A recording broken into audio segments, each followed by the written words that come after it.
All right, guys, it's my measuring day, so I'm gonna measure how much ketone I have. Now, I admit yesterday I had some cheap food, and it's just that my wife bought me a bunch of croissants and Portuguese tarts, and for the kids and for me, I really appreciate it. But I was just thinking, come on, like this is not very diet friendly. She thought she just want to give everyone a treat, and I appreciate her thought for that. It's just not good for us, right? So what I want to do is to see how my blood is reacting to it. So yesterday I measured it and it did go up. Thankfully, it didn't go above 10. I had to do some hacks to manage it to make sure that it doesn't peak too high. In the past, when I have food like that, it used to go up to 14, 15, which is crazy high. And that was me not being insulin sensitive. But nowadays, since I've reversed my diabetes, it's actually fairly stable. So even with all that sugar and refined carbohydrate, it stayed below 10. And I'm thankful that my body's reacting better now to repent, to pay for my sins of allowing myself to eat those energy sucking, performance sucking food. What I've decided to do today is to go on a more extended fast. So today, I haven't, it's I think 3 p.m. now, I haven't eaten. I haven't eaten since 8 p.m. yesterday. So I've gone an extended fast. And the way I'm looking to correct this is when you take carbohydrates, right? Your insulin comes out and shuttle those carbohydrates into your fat cells, into your muscle cells to store it away because having elevated of sugar in your blood is not a good thing. And your body is trying to save the damaging effect of having high sugar in the blood by putting those sugars away using insulin. Now, when you go for extended fast, when you stop eating, what happens is your body will go, ooh, okay, no more sugar, okay, no more sugar. I do need some sugar, right? Our body, despite all the keto bros, think like we don't need sugar. We actually do. The only difference is our body doesn't need to eat sugar. Our body is super capable of creating its own sugar through gluconeogenesis, where your liver takes the fat, takes the proteins, and starts to create sugar on its own. And it also has the ability to pull sugar out of your storage, out of your cells, out of storage, and put that into your blood and use as required. And this is the balance that you want to play. When you have things that to store away, you gotta sometimes, well, you gotta pull it out, right? Otherwise, you get more and more and more, and eventually your body cannot store any more sugar. And that's when it stops reacting to insulin, and that is what we call insulin resistance. Basically, it's a sign where your cells are overwhelmed with the amount of sugar that you store. So for me to correct what I did yesterday, what I want to do is to not take any more sugar and then allow my body to say, I need these things to help pull this sugar out of storage and use it. Yeah, I'm allowing time, and that's what extended fast allow me to do is I'm going to take off those sugar that I store away from yesterday and start to use it to feed my heart. Your heart actually runs better with glucose. Your brain actually prefers ketones more, and that there's differences in what your body preferred, but be able to pull some sugar out and use it is going to be good with this extended fast. Now, what I want to check is what is my current blood glucose sugar level and whether I fasted enough to get back into ketosis, because that's what I want to see. So bear with me. Let me share how I measure this. And this is a thing that a lot of people miss, like with people who try to use ketogenic diet to help them fix their health issues, attention issues, mood disorders. What happens is they don't have any data. They just think that they can eat ketogenic diet and somehow they're ketogenic. That's probably the most common thing I see with my clients who's tried keto and hasn't worked. You need data, right? One person's ketogenic food isn't necessarily your ketogenic food.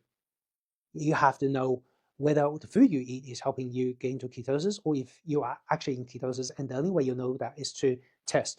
So what I have here is freestyle labor, and depending on where you are, if you're watching from United States or different countries, there's devices that's different and accessible to you. So look up, if you need help, just drop me a line below. I'll find something that will be accessible in your local country, wherever you're watching from. But you need a device to measure your ketones. Now, some people are using P strips. They don't work consistently. So initially, you'll be able to detect if you're in ketogenic ketosis, but then later on you start to pee out less and less ketones, and that's why that I find the best test for ketones is actually a ketometer. Now, Freestyle Libre, because it's normally used for glucose management, I find that it's cheaper than those that's being marketed specifically for keto measurement. So that's why I think this is much better value for money, and the strips are fairly affordable as well. Now, okay, let me do the test, and I'm going to show you what my ketone is. So this is after 15 hours fast. Yesterday I had some carbohydrates, and let's see how we go. I'm just gonna let me sanitize my finger, make sure it's absolutely clean. I've washed it before this video, so I'm just gonna wash it. Now, if you have not ever done a finger prick test before, it's very important that you gotta wash your fingers, yeah, clean. One mistake I made in the past is I put moisturizer on it. I didn't wash it properly. I just gave a quick wipe and just throw my readings right out. Right, just the readings just all over the place, and I was wondering what's going on. And because this is when I was just first learning to, I guess, measure my own blood sugar and get some data. Then we're gonna get the lancet in there. So make sure you wash it properly and you sanitize it. Wait for it to dry.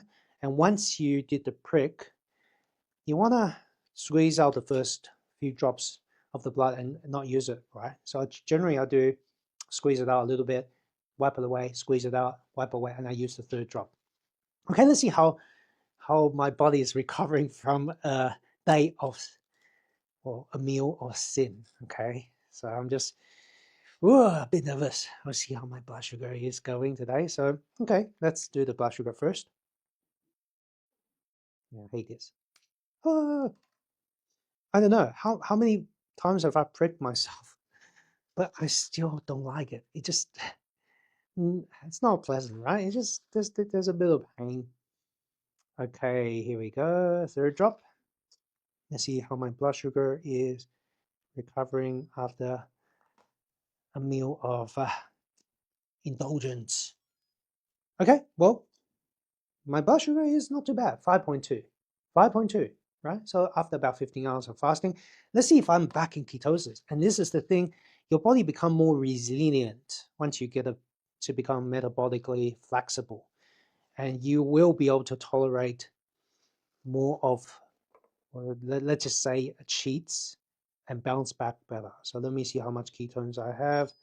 Now the ketone strip requires a little bit more blood. That's okay. That's a sacrifice. I made that. Oh man, dropped it. Okay. Oh well, that didn't work because I dropped it.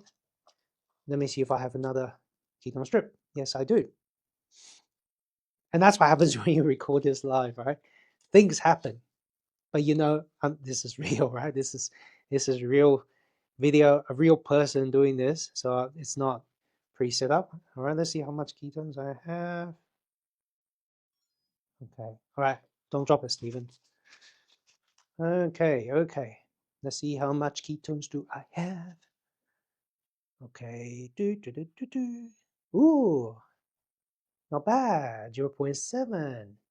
Okay, so 0.7. My body has recovered quite well. No wonder I feel pretty good. My sleep was, how was my sleep actually last night? Let me just share with you on what that means. When your body is well tuned, I'm just gonna have a look. Okay, well, according to my Oura Ring, my sleep score is 89.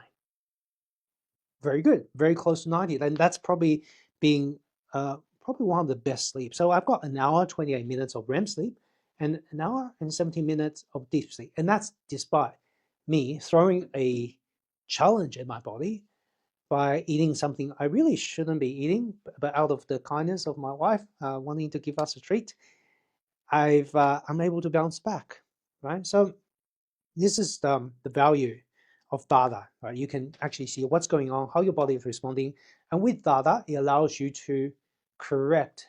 It gives you information for you to take action, right?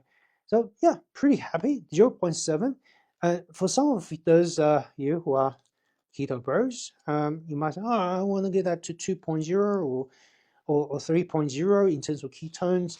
Look, this is not competition, right?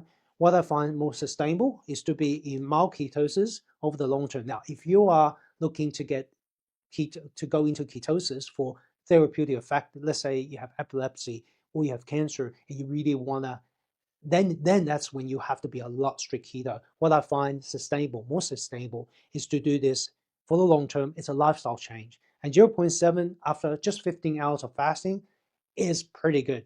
And I'm very happy. And that's why I feel good. Like my mood is really good and I just feel focused. I'm just crushing and getting things done. I hope you find this video useful. I'm just sharing a bit about my life and what I do to become resilient. And if you've got any questions, or if you want that one-page cheat sheet to give you some guidance on how to be successful in keto, just drop the word keto below. I'll DM it to you. No email needed. Okay? I'll catch you later. Take care.